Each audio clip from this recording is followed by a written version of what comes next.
Hello friends, income tax की cases की series में आज जो केस हम डिस्कस करेंगे वो इस चीज़ को लेकर के है कि यदि असेसिंग किसी लैंडर से लोन लेता है या शेयर एप्लीकेंट्स के द्वारा असेसी कंपनी के अंदर कुछ इन्वेस्टमेंट की जाती है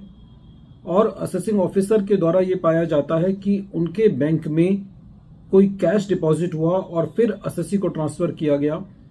तो खाली क्या इस बेसिस पर असेसी का सेक्शन 68 के अंदर एडिशन किया जा सकता है, स्पेशली वहां पर जहां पर असेसिंग ऑफिसर ने असेसी की बुक्स ऑफ अकाउंट्स को फ्लिम्सी ग्राउंड पर रिजेक्ट किया हो। यही इशू दिल्ली आईटीएटी की एफ बेंच ने अपने case Pioneer fabricators private limited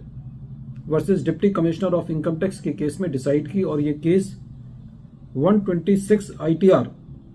page number 115 पर रिपोर्ट हुआ। इस केस का जजमेंट 30 मई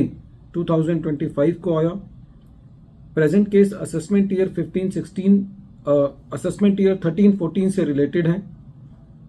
प्रेजेंट केस में असेसी की जो शेयर कैपिटल इंक्रीज हुई थी साल में वो 50 लाख रुपीस से हुई थी और ये 5 सब्सक्राइबर्स ने इस शेयर कैपिटल को सब्सक्राइब किया था। इसके अलावा असेसी ने ड्यूरिंग द ईयर 60 लाख का लोन लिया था जो कि 8 क्रेडिटर्स से लिया था। During the assessment proceedings assessing officer ने इन क्रेडिटर्स की और इन शेयर सब्सक्राइबर्स की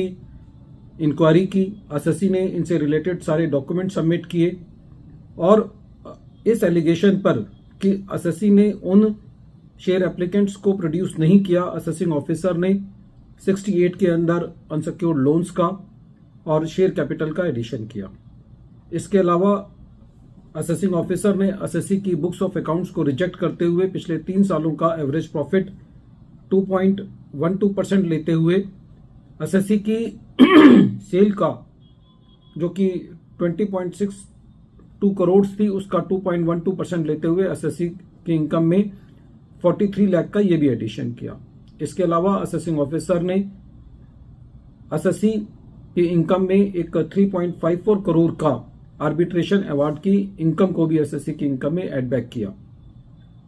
सीआईटी अपील ने असेसी को पार्शियल रिलीफ दे दिया था, मैटर ट्रिब्यूनल में था, क्रॉस अपील फाइल्स हुई। सबसे पहला जो मुद्दा था वो ये था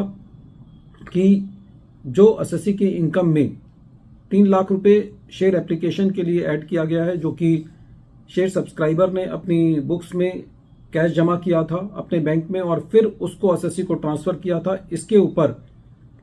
ट्रिब्यूनल का ये कहना था कि एक बार यदि असेसी ने कैश फ्लो स्टेटमेंट सबमिट कर दिया है उस लैंडर का, तो खाली एक सस्पिशन के बेसिस पर एडिशन नहीं किया जा सकता, खासकर उस परिस्थिति में जहां पर असेसिंग ऑफिसर ने कोई भी ऐसी इंक्वायरी नहीं की हो जो कि इस चीज को लेकर के हो कि वो अनअकाउंटेड मनी